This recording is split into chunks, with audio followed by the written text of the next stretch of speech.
చెప్తున్నా జర ఓపిక పట్టడానికి దండం పెడతా.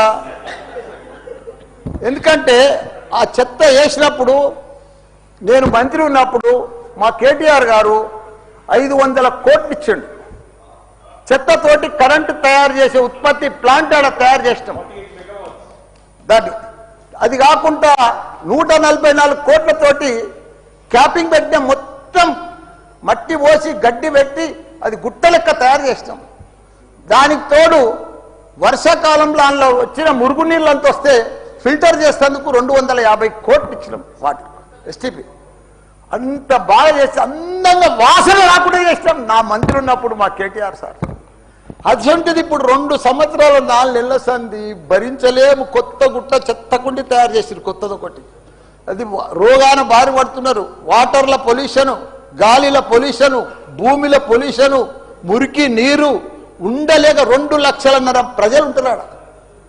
దయచేసి అన్నా శ్రీధర్ అన్న, నువ్వంటే నాకు చాలా అభిమానం. నన్ను పగబట్టకన్నా.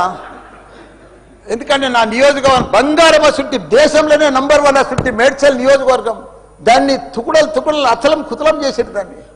ఇప్పుడు దాన్ని 61 గ్రామాలు ఉంటే 3 మున్సిపాలిటీ కార్పొరేషన్లు ఉండే 7 మున్సిపాలిటీ ఉండే దాన్ని తీసుకుపోయి మొత్తం జిహెచ్ఎంసీ చేసారు. ఇప్పుడు 16 వార్డులు చేసారు దాన్ని.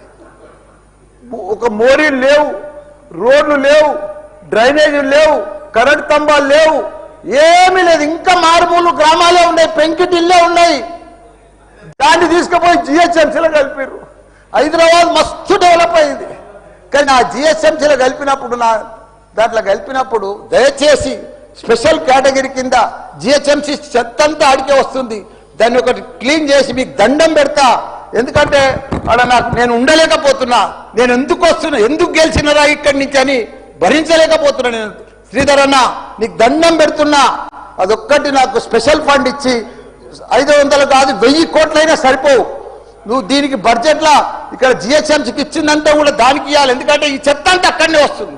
అక్కడ కూడా ప్రజలన్నా, పేద ప్రజలన్నా, డెవలప్ లేదన్నా, మోరీలు లేవన్నా, రోడ్లు లేవన్నా, లైట్లు లేవన్నా, చచ్చిపోతున్నారన్నా, రోజు ఒకరు చచ్చిపోతున్నారన్నా, హాస్పిటల్ బారిన పడుతున్నారన్న ప్రజలంతా. నేను చూడలేకపోతున్నా, నేను భరించలేకపోతున్నా. నీకు దండం పెడతా. ఇదొక్కటి నాకు స్పెషల్. ఒక్కసారి మీరు ఇన్స్పెక్షన్ చేసి అక్కడ రావాలని కూడా కోరుతున్నా.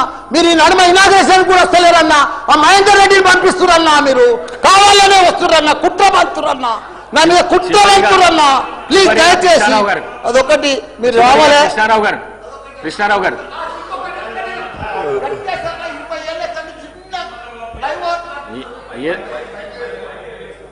మైక్ లేకుండా సరే అన్న చెప్పేస్తా. చిన్న ఒకటే నిమిషం. చిన్న ఫ్లైఓవర్ 20 ఏళ్ళ సంది కడుతుండ్రు. డబ్బులు లేకపోతే కూడా నేను 2 కోట్లు బదలిప్పించి ఆయన 90% కంప్లీట్ చేసిన. ఆయనకు 4 కోట్లు రావాలి. 3 చచ్చిపోయి ఆ ఫ్లైఓవర్ బంద్ ఉన్నది గట్కేసర్లా.